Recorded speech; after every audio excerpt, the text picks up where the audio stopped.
Hey, I'm here with a trading update for 2017 and the first week of 2018.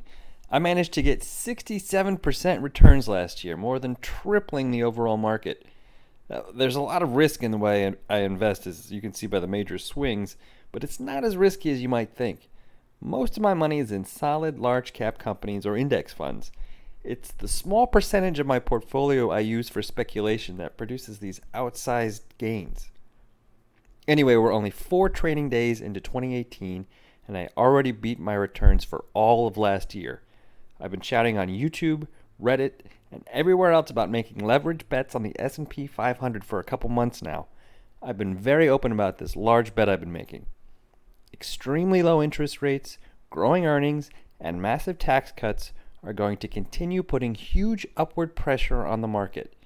I've been using about 15% of my portfolio to buy call options on the S&P 500. Basically, a call option is a bet that something will go up in a certain amount of time. The riskiest options to buy are out-of-the-money options. If you're wrong, you lose all of your money. If you're right, though, they can pay out 10 times your initial investment or more. This past week, I was right to the tune of about $600,000.